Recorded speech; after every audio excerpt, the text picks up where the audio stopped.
Olá, estudantes da segunda série do ensino médio de filosofia.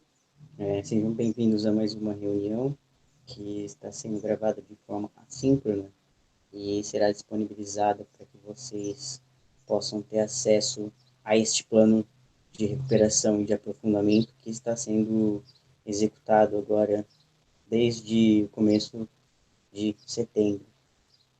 Então, para começar, eu gostaria de dizer que é uma honra e uma felicidade enorme ter a oportunidade de realizar essas práticas pedagógicas neste formato, porque assim nós podemos continuar os nossos estudos e as nossas investigações na nossa comunidade filosófica. Então, é algo muito importante de ser feito, de ser realizado, tá? Então, sejam bem-vindos à aula de filosofia no ensino médio. A turma do segundo ano está estudando roteiros sobre liberdade e determinismo. Eu vou começar a apresentar a tela para que vocês possam ter a visão do meu computador. E assim nós possamos fazer a execução desse roteiro de estudos dessa aula de hoje. Tá bem? Hoje nós veremos a segunda parte do roteiro de liberdade e determinismo, que nós começamos na semana passada. E vamos fechar essa sequência de estudos, tá? Bom, para os estudantes que estão acessando agora, que não têm conhecimento sobre o plano de recuperação e aprofundamento,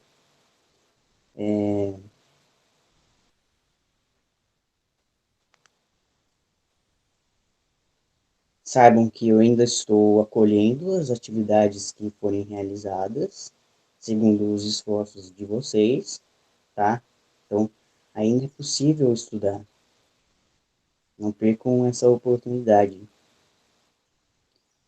E também dizer que os arquivos estão disponíveis nesse nosso ambiente do Google Classroom. Esta é a nossa sala de aula agora. Vocês podem buscar os registros da nossa disciplina e do meu curso aqui neste ambiente. Beleza?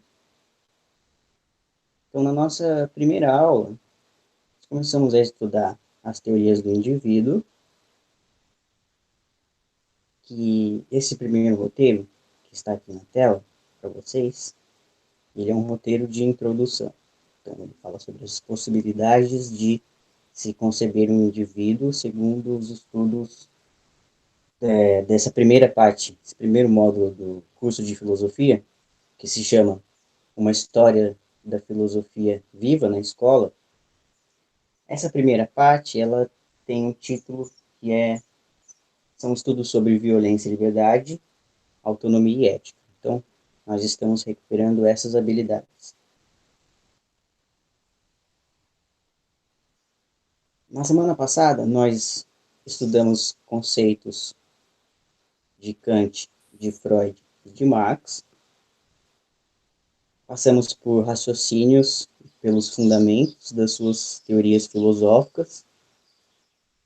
E hoje iremos fazer o mesmo percurso de experiência em filosofia, lembrando que nas nossas reuniões eu estou executando a atitude filosófica de maneira exemplar para que vocês possam fazer algo semelhante, algo parecido a partir deste modelo que eu estou oferecendo.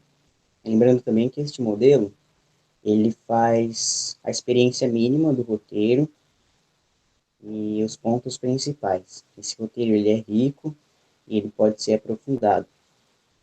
É importante ressaltar que os estudantes da turma que realizaram esse roteiro tiveram um desempenho ótimo, na maior parte, e algumas garotas também apresentaram um desempenho excelente.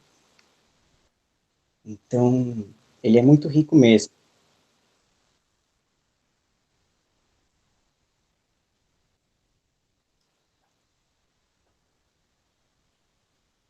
roteiro está agora com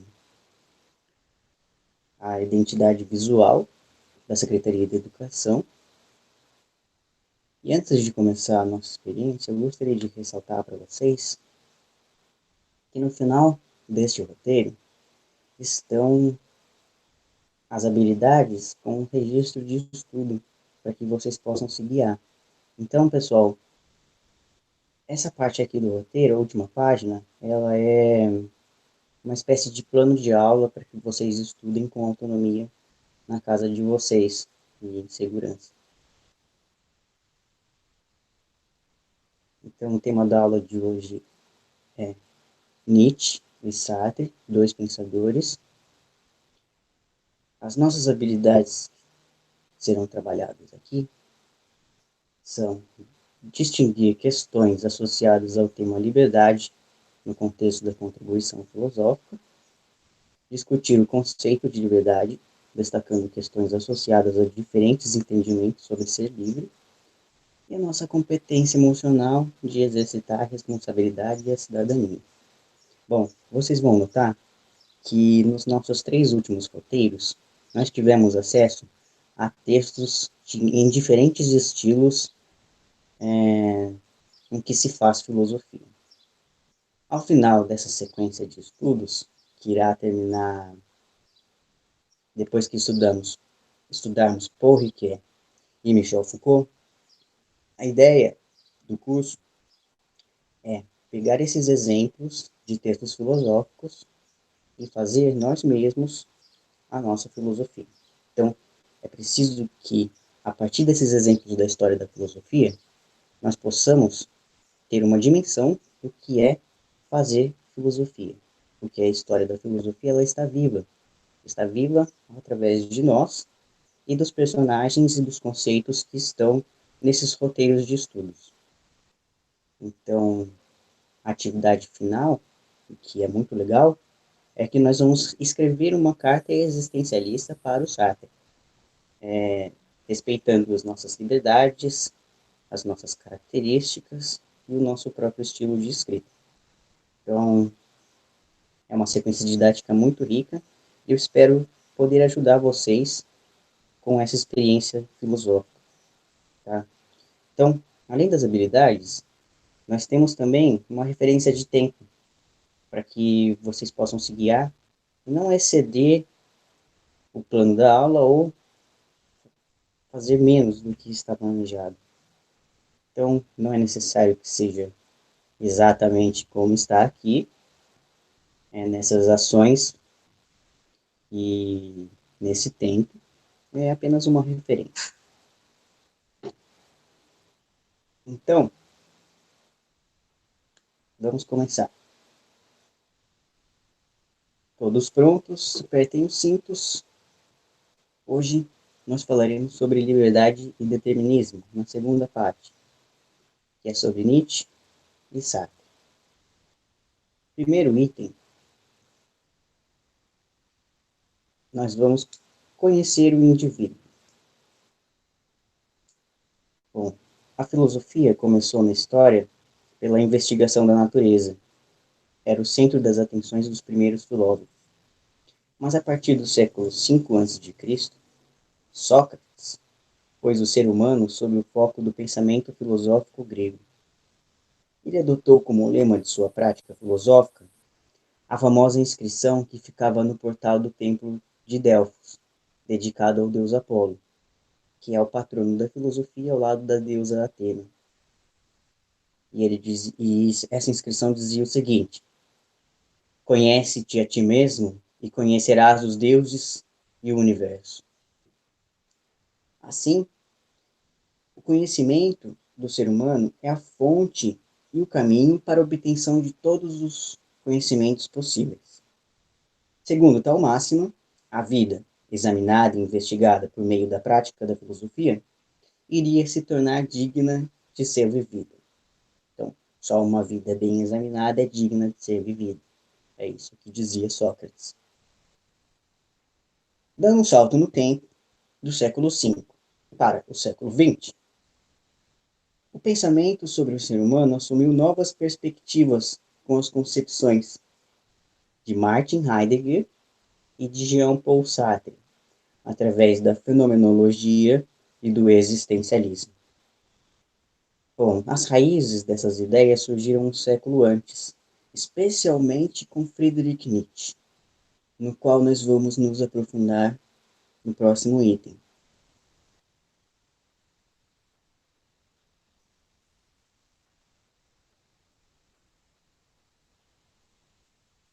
O principal conceito que nós vamos estudar do filósofo Nietzsche é o que ele afirma ser a transvaloração dos valores. Vamos conhecer quem é Friedrich Nietzsche. Friedrich Nietzsche é um filósofo alemão. Seu pensamento contém uma crítica radical ao pensamento moderno e ao cristianismo, que ele identificava como uma moral de rebanho. Ele defendeu a filosofia como uma educação de si mesmo, um processo constante de autossuperação. Dentre as suas obras, destaca-se Assim Falou Zaratustra, em que ele fala sobre essas concepções em que ele entende por transvaloração de valores. Além disso, ele escreveu também muitos aforismos. Aforismo é um estilo deliberadamente fragmentário e que pede a reflexão e a interpretação do leitor necessariamente. Então, Nietzsche tinha essa ideia de forçar as pessoas a pensar. Nietzsche se opôs à ideia platônica, que mais tarde deu origem à ideia cristã, de que devemos negar a vida mundana das aparências e buscar a transcendência em valores de um mundo suprassensível, a fim de destruir as concepções tradicionais e revalorar todos os valores, recobrando assim a importância da vida real e do mundo em que vivemos. A despeito da crítica radical ao cristianismo, Nietzsche admirava Jesus como um ser humano, e em várias passagens de seus escritos referiu-se a ele como um homem excepcional. A sua crítica se dirige ao cristianismo como filosofia e como religião. Não há espiritualidade. Mas porque essa filosofia e essa religião do cristianismo defendiam a resignação e a negação da vida terrena, o que ele será contrário. Então, sistematicamente, nós temos aqui na tela de vocês a teoria de Nietzsche.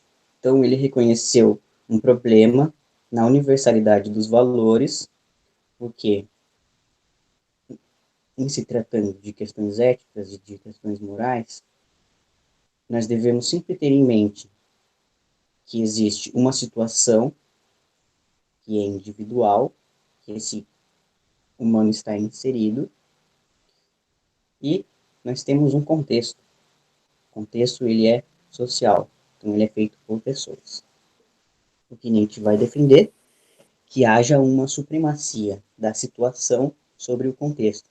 Então, a ideia do ser humano, ou do super-homem que Nietzsche quer construir para a filosofia, é que ele dependa menos das pessoas e desse rebanho, dessa moral já constituída, e que vá determinar para si uma moralidade própria, individual, não a de rebanho.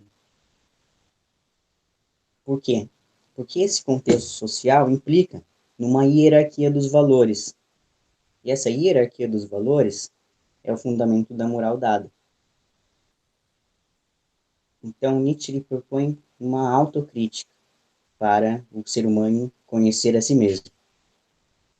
Bom, dentro dos estudos de Nietzsche, nós temos 3 tópicos em que vamos avançar. Primeiro, falaremos da genealogia da moral, depois falaremos da vontade de poder, e depois das 2 perspectivas de ação e de felicidade. Então, são esses 3 conceitos principais que devemos estudar em Nietzsche para mandar ver nos vestibulares. Bom, o que diz a genealogia da moral, que foi realizada por Nietzsche.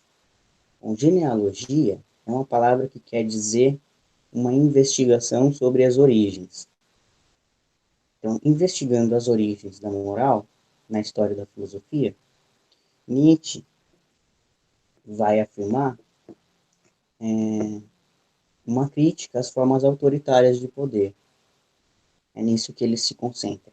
Então, ele vai dizer que o autoritarismo ele só existe e é sustentado por duas concepções morais que nós temos e que são originárias do cristianismo, que é a moral de rebanho, ou seja, traduzindo em termos bem conhecidos, aquelas pessoas que nós chamamos Maria vai com as outras. Eu acho que é bastante explicativo para dizer o que é uma moral de rebanho. Maria vai com as outras. E também a união faz a força. Então acreditar que eu sozinho sou incapaz, mas com os outros eu posso juntar forças. O que ele vai afirmar do autoritarismo, que é sustentado por essas duas questões, o rebanho e a união fazendo força, é que existe aí uma inversão dos valores entre fraco e forte. Bom, o maior exemplo dessa inversão de valores de fraco e forte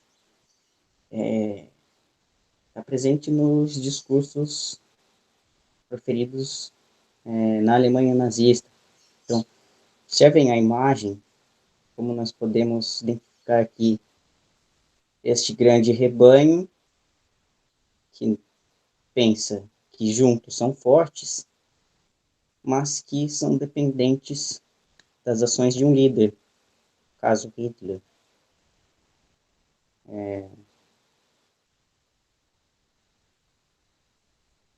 E também dentro do autoritarismo, nós temos que essas ovelhas desse rebanho não são autônomas, elas não têm entendimento, elas simplesmente seguem, porque a situação está dada.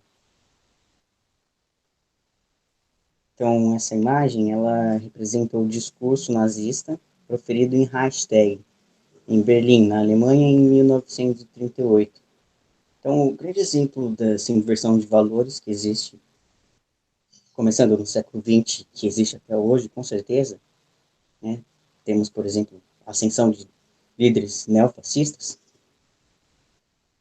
O nazismo ele foi uma ideologia que mobilizou um grande número de pessoas em apoio a um líder autoritário, que se baseava em valores morais conservadores e que eram tidos como necessários e universais. Então, o que falta aí é uma crítica a essa forma autoritária de poder, que pretende ser forte, mas na realidade é feita como num castelo de areia. Tanto é que ruiu. Segundo o conceito de Friedrich Nietzsche, é a vontade de poder. Vontade de poder também é chamada de vontade de potência. Então, são dois nomes para uma mesma coisa. O que é a vontade de poder? É a teoria de Nietzsche sobre a vontade de poder, afirma que existem dois tipos de caráter no ser humano, em que nós utilizamos o crivo da vida. Então, como é que esses indivíduos fazem a sua vivência e a sua sobrevivência? Temos pessoas de caráter ativo, ou seja, elas dizem sim para a vida. Elas são nobres, poderosas e superiores, porque elas são tidas como autênticas. Elas fazem a sua própria cultura e elas fazem a sua ação independentemente da moral que já está constituída. Elas são autênticas. Elas sabem a si mesmas, elas se conhecem. E nós temos um caráter que é reativo. Ele diz não para a vida. Ou seja, ele é fraco, submisso, ele é tutelado, ele prefere aderir ao senso comum porque é mais seguro e assim ele apenas reage, apenas diz não e apenas se protege, ao invés de fazer a si mesmo como propôs Sócrates. Bom, o que Friedrich Nietzsche afirma sobre esse caráter reativo, negativo, que torna as pessoas fracas, submissas e tuteladas, amparadas pelo senso comum, é que ele tem origens no que nós entendemos como a imortalidade da alma. Ou seja, segundo a visão do cristianismo, como a nossa alma é imortal, a vida terrena não é importante. E se ela não é importante, nós devemos nos resignar com as condições que estão dadas. Além disso, outro apoio desse caráter reativo é o cristianismo, em que Jesus vem justamente para salvar os fracos. Então, segundo o crivo da vida,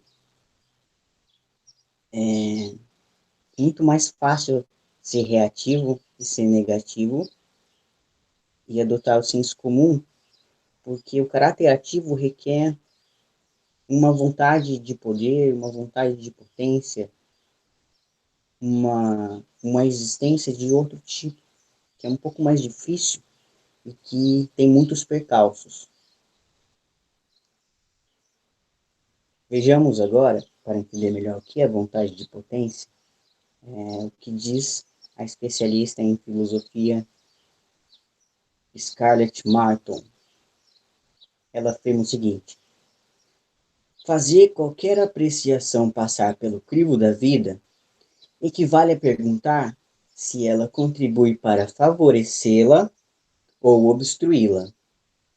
Submeter ideias ou atitudes ao exame genealógico é o mesmo que inquirir se são signos de plenitude de vida ou de sua degeneração.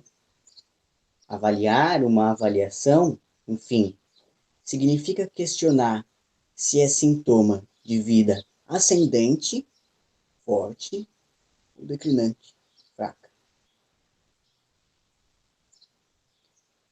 Ainda sobre o conceito de vontade de poder de Nietzsche, vejamos um pequeno trecho do próprio filósofo. A rebelião escrava na moral começa quando o próprio ressentimento se torna criador e gera valores. Enquanto toda moral nobre nasce de um triunfante sim a si mesma, já de início a moral escrava diz não a um fora, um outro, não eu. E esse não é o seu ato criador. Essa inversão do olhar que estabelece valores, esse necessário dirigir-se para fora, em vez de voltar a si mesmo, é algo próprio do ressentimento. A moral escrava sempre requer, para nascer, um mundo oposto e exterior, para poder agir em absoluto. Sua ação, no fundo, é apenas reação. Então, quando nós dizemos não para a vida e para a alteridade, nós estamos simplesmente nos dissolvendo na moral que está dada e nos valores que já são postos para a gente. Nós não estamos criando nada, na verdade. Dizer não é afirmar que não se tem algo próprio, algo autêntico. O mecanismo de ressentimento, citado no texto, é uma questão psicológica fundamental da criação de rebanho. Segundo Nietzsche, os indivíduos fracos não conseguem esquecer e superar determinadas situações. Eles se ressentem, eles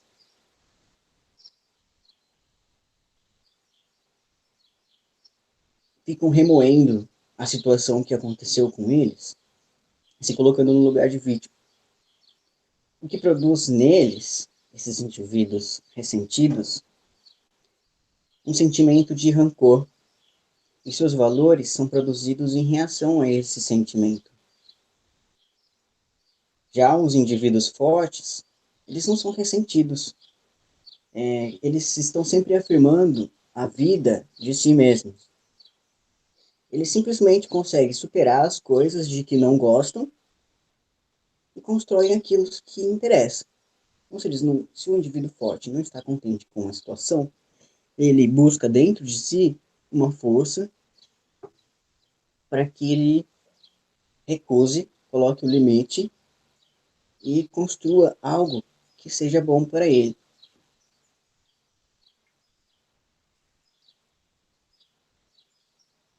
Seguindo essa lógica de atividade e passividade, nós vamos desembocar em duas felicidades e duas perspectivas de ação, segundo Friedrich Nietzsche. Bom, nós temos a perspectiva ativa, que é responsável por uma produção e por uma criação da vida, ou seja, ele é forte e ele é bom por si mesmo e não pelos outros, fundamentalmente. E nós temos também a perspectiva passiva, que é caracterizada por um entorpecimento e pela esperança, ou seja, em si mesmo, esse indivíduo não tem nada, ele é reativo, ou seja, ele é tido por Nietzsche como fraco e ruim. Então, para terminar a nossa investigação de Nietzsche de modo básico, o que fundamenta as escolhas humanas não são valores como o bem e o mal em absoluto, mas valores que são construídos historicamente pelos próprios seres humanos, que avaliam coisas e situação com suas personalidades. E quando essa avaliação é feita pelo forte, pelo afirmativo, as coisas são simplesmente avaliadas como boas ou ruins. E o ruim é aquilo que não é bom, que ele tem um alto nível de exigência. Mas o fraco, ele interpreta que sua avaliação não vem de si mesmo, mas sim das próprias coisas. Quer dizer, o bem é bom por natureza e o mal é ruim por natureza. O que o fraco afirma que o bom é simplesmente aquilo que não é mal, porque ele está numa posição de defesa, ele é reativo.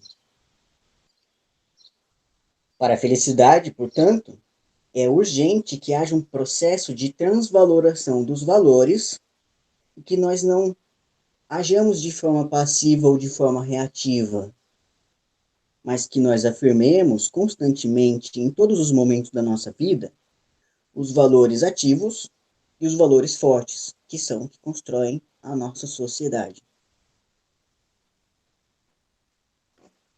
Bom, esse foi o primeiro item do roteiro de estudo sobre liberdade e determinismo.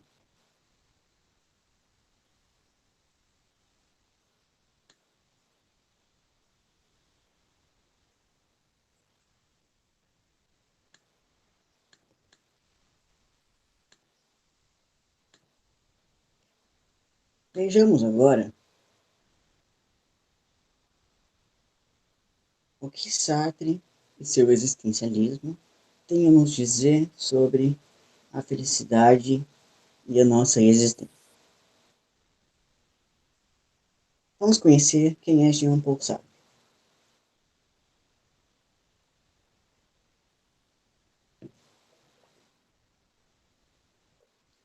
Jean-Paul Sartre nasceu no início do século XX e morreu nos anos 80.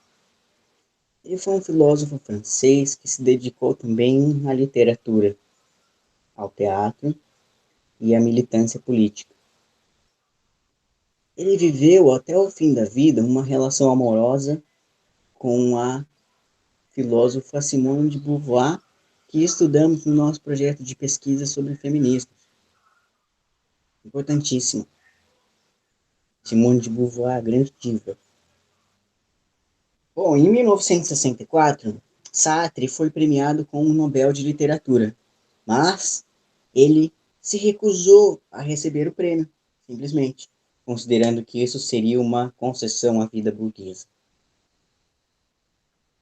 Entre os anos 30 e 50, ele desenvolveu a base de uma filosofia existencialista e, a partir da década de 60, intensificou sua militância social e política.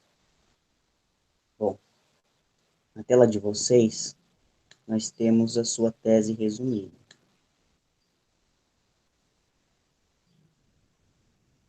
Jean-Paul Sartre é muito famoso por aderir à fenomenologia. O que é a fenomenologia? Ela tem duas características. Na perspectiva epistemológica, ou seja, da teoria do conhecimento, a fenomenologia afirma que o conhecimento é como uma presença na consciência reflexiva. Ou seja, nós conhecemos através dos fenômenos. Fenomenologia, por isso o nome. Então, o conhecimento, o que é conhecer? É fazer com que a nossa consciência, de forma reflexiva, ou seja, a nossa consciência pensando acerca dela mesma, haja como uma presença. Ou seja, deve estar aqui. Seja de forma atual, pelos próprios sentidos, momentânea, seja pela memória ou por outros artifícios da consciência que ele irá descrever em suas obras. Mas aqui está apenas de um modo resumido, para que possamos entender de maneira simples. Bom,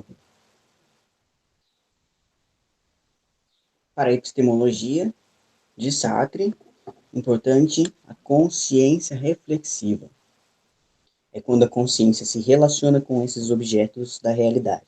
Tá? Isso quer dizer consciência reflexiva. Beleza? A segunda característica da fenomenologia vai mais para o lado dos estudos de ética, que é esta parte do nosso curso. É sobre violência e liberdade, autonomia e ética. Então, a fenomenologia afirma que os valores são uma falta. Então, aquilo que nós temos como os nossos valores, aquilo que nós gostamos, aquilo que nos constitui moralmente, eles são faltas que existem em nós. E essa falta, essa espécie de buraco que existe em mim, é um motor para a minha produção individual. Então,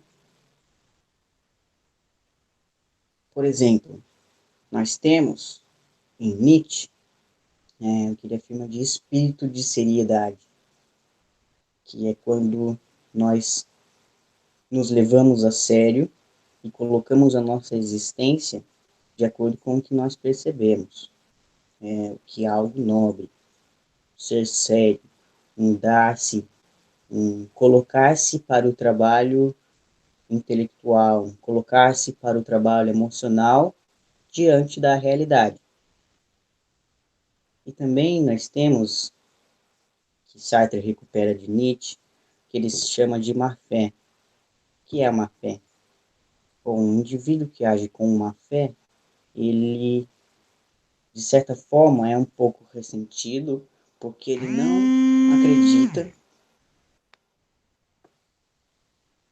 não acredita na sociedade e nos valores que estão dados. Ele sempre desconfia.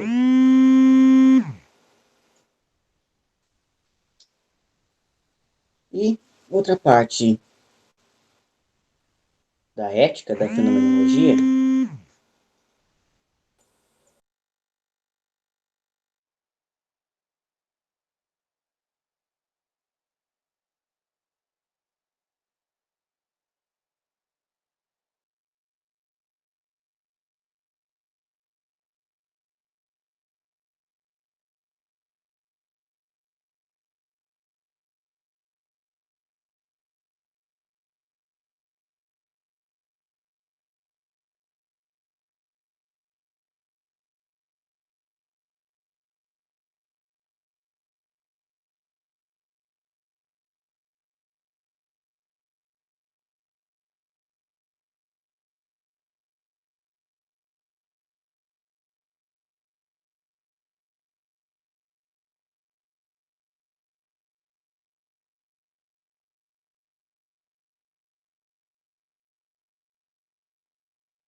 Bom, algum indivíduo fraco resolveu me ligar e interrompeu aqui a minha chamada.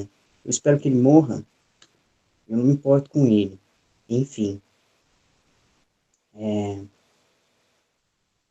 fenomenologia.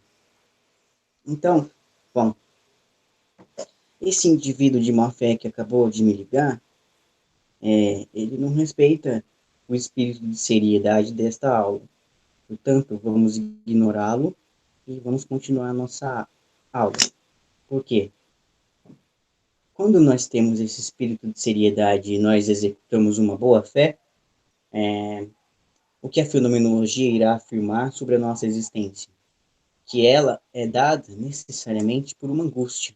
Por isso que eu passei agora a interrupção da minha gravação e da minha prática pedagógica, frente ao nada do ser. Então, quando esse indivíduo percebe que os seus valores são uma falta e que essa falta é o que o move, ele se encontra necessariamente em uma situação de angústia, porque ele consegue ver de perto nada da nossa existência, nada do ser.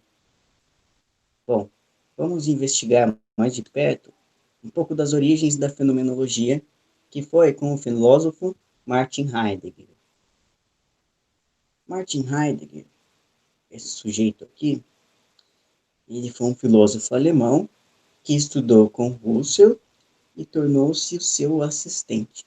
Husserl, como está escrito aqui, pronuncia-se Husserl.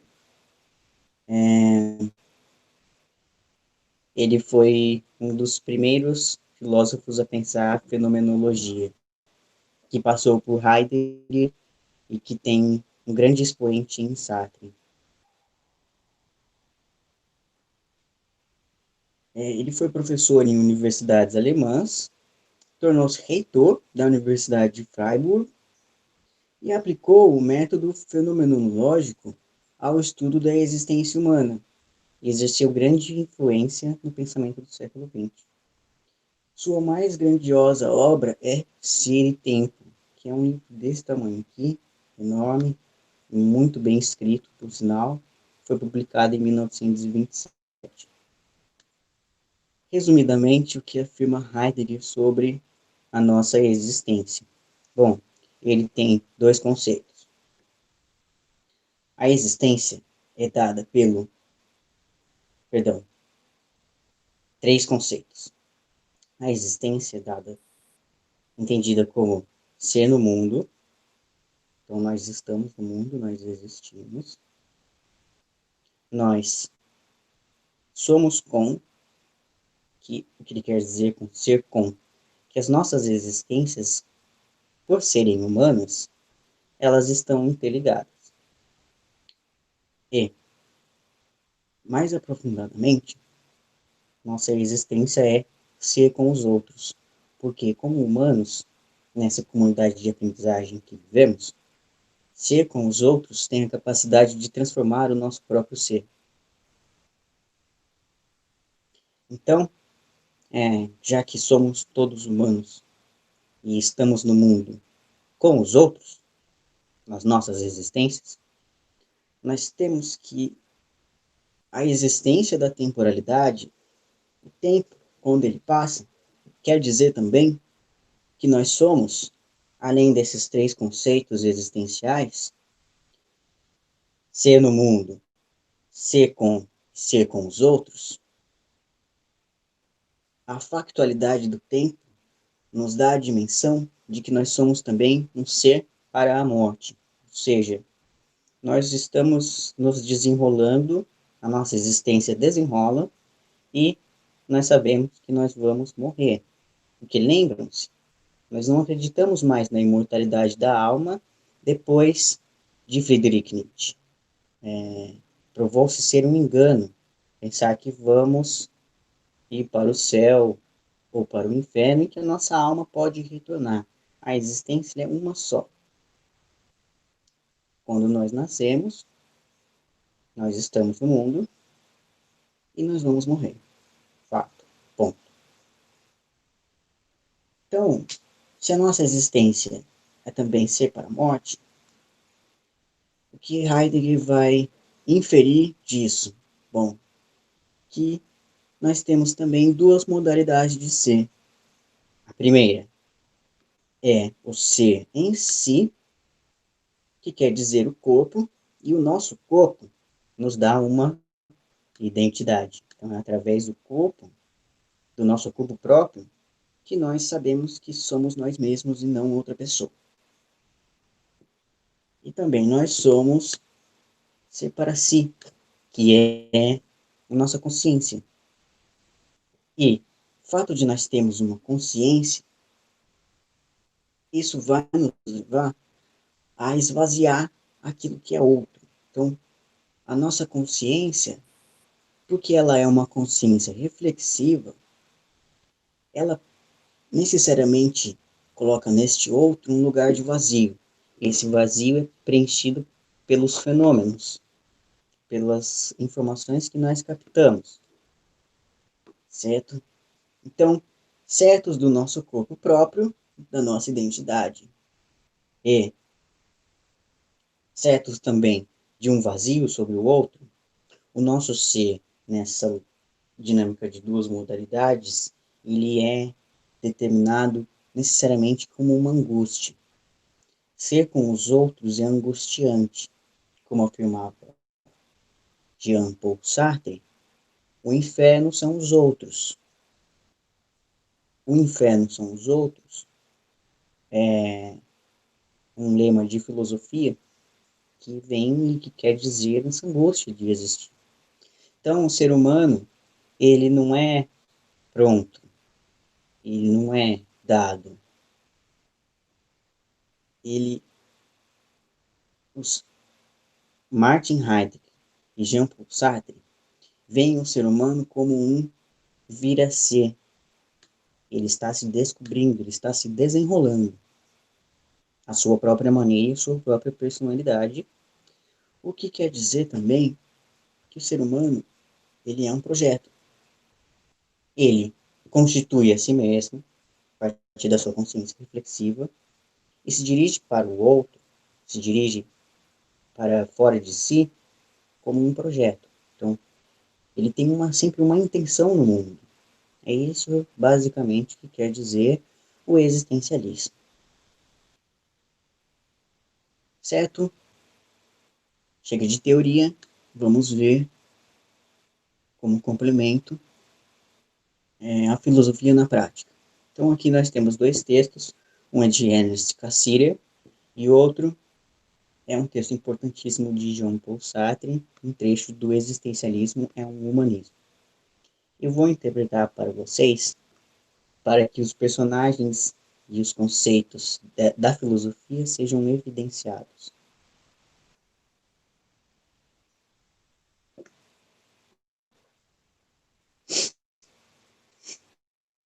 No texto Que é o Homem, de Ernest Cassirer, ele reflete sobre a dificuldade para compreender o ser humano. Se buscarmos uma natureza humana, atribuímos ao humano uma homogeneidade que ele não tem. Não somos rebanho. Então precisamos compreendê-lo sempre de uma forma aberta, buscando em suas expressões no mundo os elementos para conhecê-lo. O que é o homem? Nem a lógica ou a metafísica tradicionais estão em melhor posição para compreender e resolver o enigma do homem.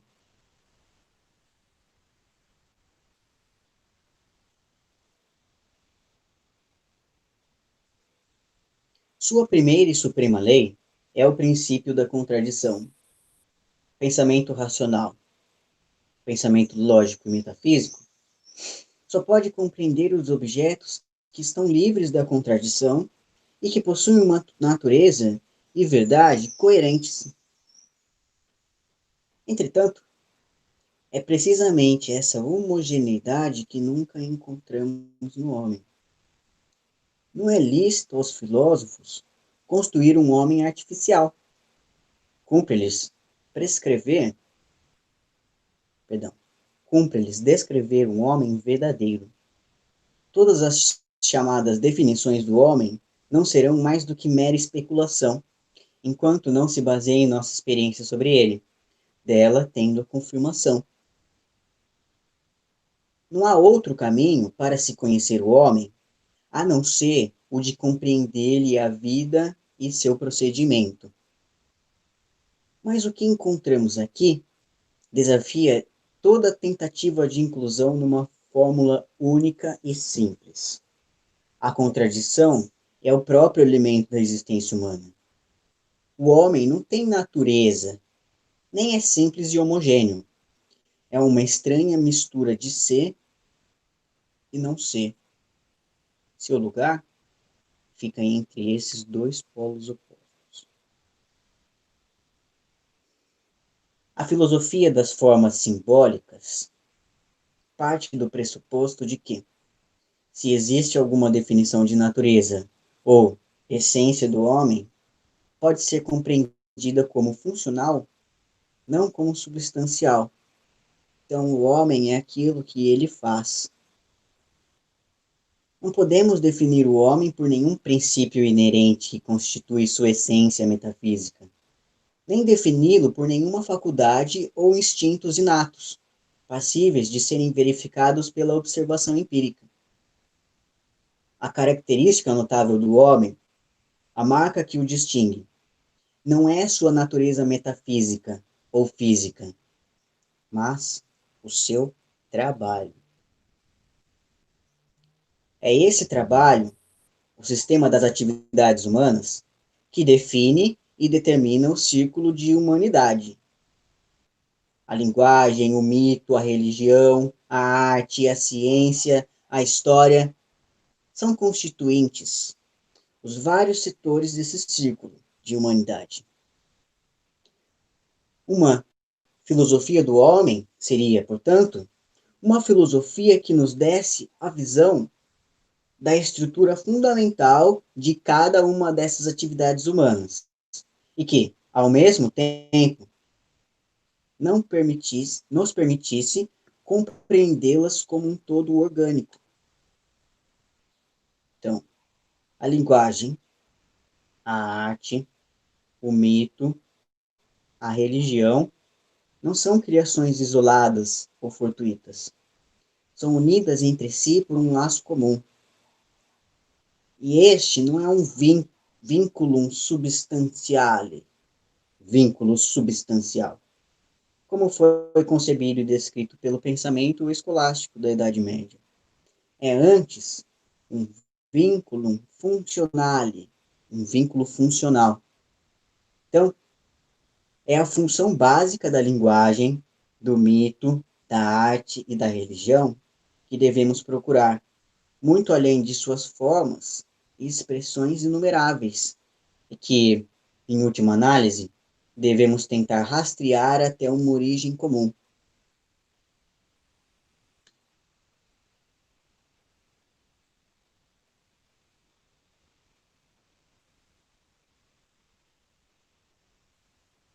Percebam a relação entre natureza e cultura que está no texto de Cassirer.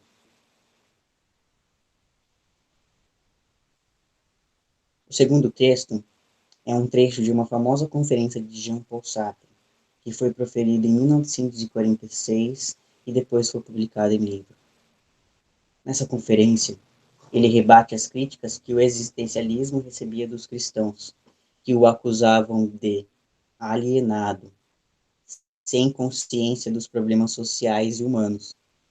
No trecho aqui produzido, Sartre explica o ato humano de escolha e como ele nos engaja com toda a humanidade. O existencialismo é um humanismo. O existencialismo ateu, que eu, João Paul Sartre, represento, é mais coerente. Afirma que, se Deus não existe, como diz Nietzsche, há pelo menos um ser no qual a existência precede a essência. Um ser que existe antes de poder ser definido por qualquer conceito. Este ser é o homem, ou, como diz Heidegger, a realidade humana. O que significa aqui dizer que a existência precede a essência. Significa que, em primeira instância, o homem existe, encontra a si mesmo, surge no mundo, só posteriormente se define.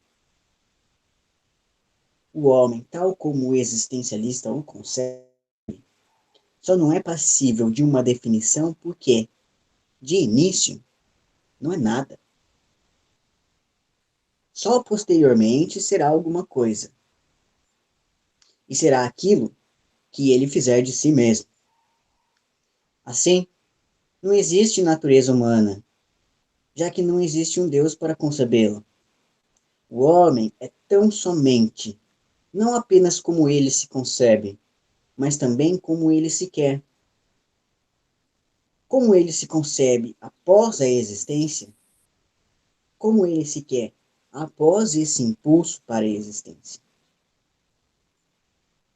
O homem nada mais é do que aquilo que ele faz de si mesmo. Esse é o primeiro princípio do existencialismo. Porém, se realmente a existência precede a essência, o homem é responsável pelo que é. Desse modo, o primeiro passo do existencialismo é o de pôr todo o homem na posse do que ele é e de submetê-lo à responsabilidade total de sua existência. Assim, quando dizemos que o homem é responsável por si mesmo, não queremos dizer que o homem é apenas responsável pela sua estrita individualidade, mas que ele é responsável por todos os homens. De fato, não há um único de nossos atos que, criando o homem que queremos ser, não esteja criando, simultaneamente, uma imagem do homem tal como julgamos que ele deva ser. Escolher ser isto ou aquilo é armar concomitantemente o valor de que estamos escolhendo, pois não podemos nunca escolher o mal. O que escolhemos é sempre o bem, e nada pode ser bom para nós sem o ser para todos. Assim, sou responsável por mim e por todos, e crio uma certa imagem do homem por mim escolhida. Escolhendo-me, eu escolho o homem, a realidade humana.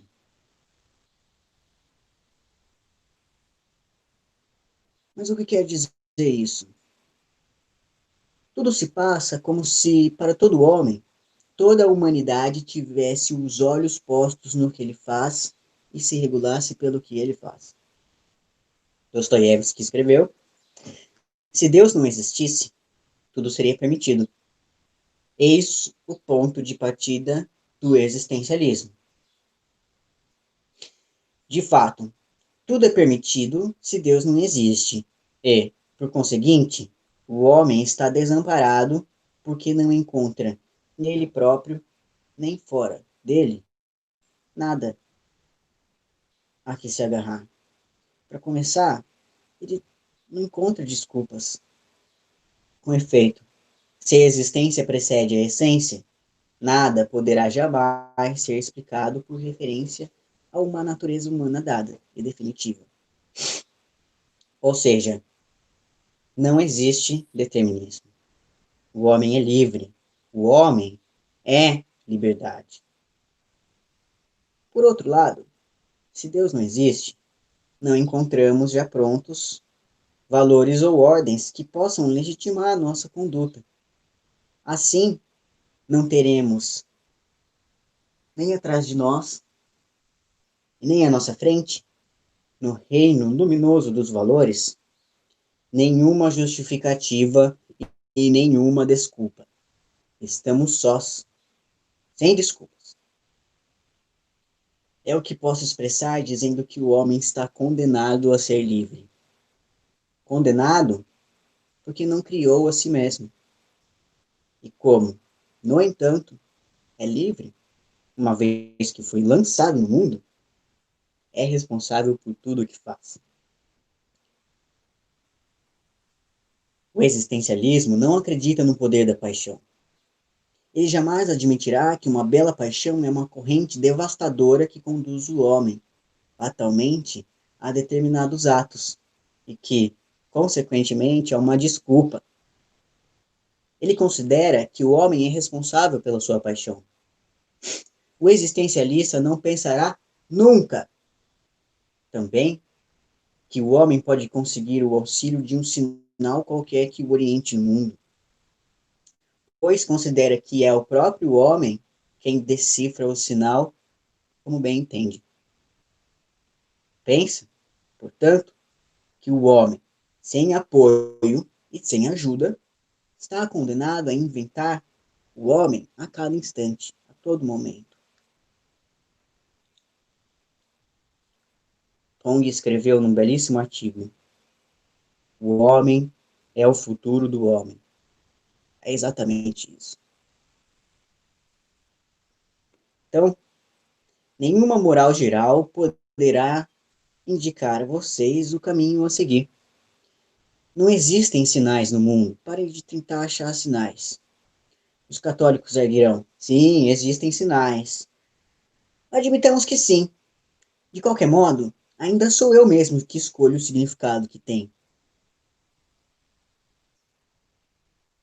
Falando estive preso, conheci um homem assaz notável, que era jesuíta. Havia ingressado na ordem dos jesuítas da seguinte forma: tinha experimentado uma série de dolorosos fracassos. Ainda criança, seu pai morrera, deixando-o pobre. Entrou como bolsista numa instituição religiosa onde faziam questão de lembrar a todo instante que ele era aceito por caridade. Em seguida, perdera diversas distinções honoríficas que tanto agradam às crianças. Mais tarde, por volta dos 18 anos, fracassou numa aventura sentimental.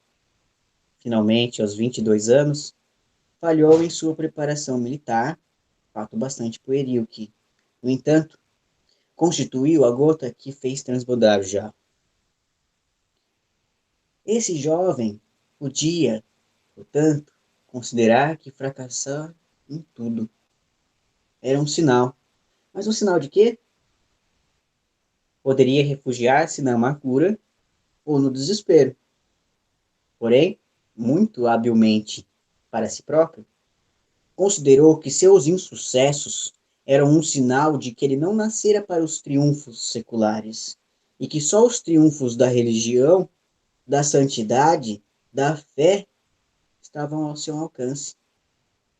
Ele viu, portanto, nesse sinal, a vontade de Deus e ingressou na ordem. Quem poderia deixar de perceber que a decisão sobre o significado do sinal foi tomada por ele, e só por ele? Seria possível deduzir outra coisa dessa série de insucessos? Por exemplo, que seria melhor que ele fosse carpinteiro ou revolucionário. Ele carrega, portanto, a total responsabilidade da decifração.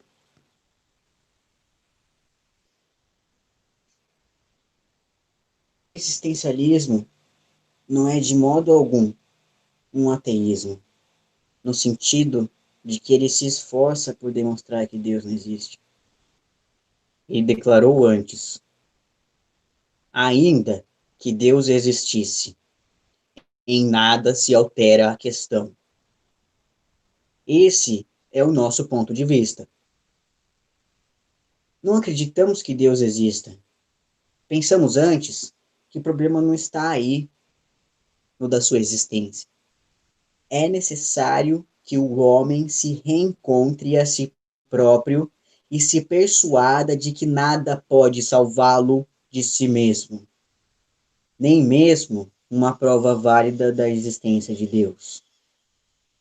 Nesse sentido, o existencialismo é um otimismo, uma doutrina da ação, e é somente por uma fé que, confundindo seu próprio desespero com o nosso, os cristãos podem nos apelidar de desesperados. Ou seja, muito bem, obrigado. Bom, pessoal, essa foi a experiência mínima do roteiro de filosofia. Eu espero cordialmente que, principalmente os textos complementares aqui interpretados, tenham tido o efeito de um auxílio eficiente para os estudos de vocês. Vou lembrá-los mais uma vez que eu estou disposto a acolher as suas atividades em caráter de recuperação e que vocês são muito bem-vindos ao curso de filosofia que está acontecendo. Tá bem? Nosso legado da nossa escola fica no YouTube. Antes de encerrar essa aula, eu vou socializar as questões deste roteiro para tentar auxiliar um pouco mais. Questão 1. A existência precede a essência. Eu peço que vocês traduzam para mim, com a vida de vocês, com a existência, com a essência de vocês, suas percepções, qual é o significado dessa afirmação, tá? A existência precede a essência, de Jean-Paul Sartre. 2. O que significa dizer que o ser humano escolhe a si mesmo? O que quer dizer isso? Explique por que, segundo Sartre, quando fazemos uma escolha, estamos envolvendo a humanidade inteira nessa ação. Então, qual é a relação da minha existência com aquilo que nós entendemos por realidade humana? Ou seja, o homem, no sentido de que o existencialismo é um humanismo. E por que Sartre afirma que não existe uma natureza humana? Por que o aspecto individual é importante? E qual é a crítica que o existencialismo faz ao pensamento metafísico, ao pensamento cristão e à religiosidade? Para o Cassirer, como se constitui uma filosofia do homem? Então, o que quer dizer filosofia do homem? Vocês podem explicar dividindo o que se entende por filosofia e explicitar também o que significa ser homem, ser humanidade. Tá? E a sétima questão, Sartre afirmou que o homem está condenado a ser livre. Eu peço que vocês digam como é que ele chegou nessa conclusão, ou seja, de onde ele tirou essa ideia de que nós estamos condenados a sermos livres. Existem determinações? Essas determinações são importantes? As questões anteriores podem ajudar vocês também. E eu peço que vocês digam se estarmos condenados a sermos livres é uma afirmação otimista ou pessimista. Tá? A forma de entrega pode ser escrita e pode ser através de áudio, beleza? Se alguém ficar com uma dúvida desse plano de recuperação e de aprofundamento, na nossa turma do segundo ano, peço que enviem mensagens e eu estarei pronto para atendê-los e para falar da história da filosofia e de como ela pode estar viva na nossa escola. Obrigado vocês que assistiram até aqui. Mal feito, feito. Não se esqueçam de se inscrever no canal e de assistir às outras reuniões que estão disponíveis neste canal do YouTube.